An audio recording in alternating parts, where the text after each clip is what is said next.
Everything that has a beginning has an end. Only God has no beginning and no end. And as I said earlier, we had different crises in the past and were able to overcome. And whatever crisis we have in the country today, by the grace of God, we will one day overcome. And Nigeria will come to be one great country, united, prosperous, economically strong, with a political clout. And Nigeria, by the grace of God, will one day take a proper place in the Committee of Nations, will lead the Africans, will inspire the blacks all over the world. This is my prayer. And as a good Muslim, and I believe good Christians too believe in the same way, he who has faith in God does not lose hope in him. But we must work hard. The youth, you, the potential leaders of the country, must make up your mind to change your attitude, to become patriotic, to emulate our founding fathers. You must be committed and dedicated to the nation. You must forget all these tribal and religious differences and come together.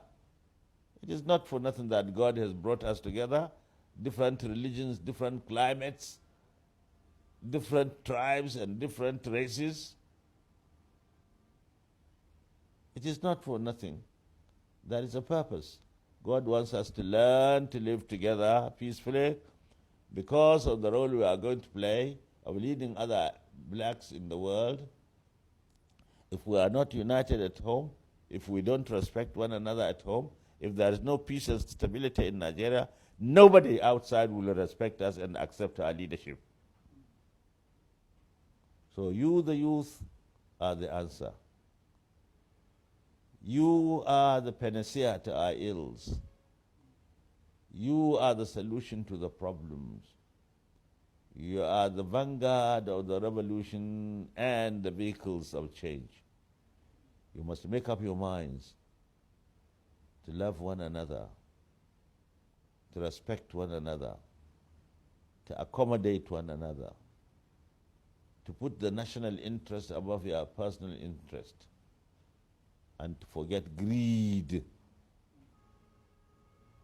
and to be fair and just to all and sundry, irrespective of religion, tribe, or political affiliation. Justice. Try to elect good leaders who have a sense of fair play and justice.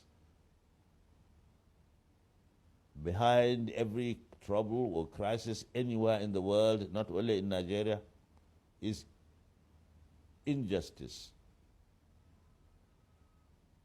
The solution is justice.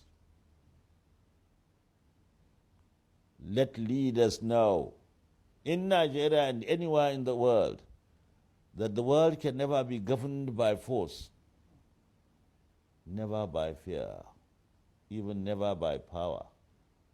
In the end, what governs is the mind, what conquers is the spirit.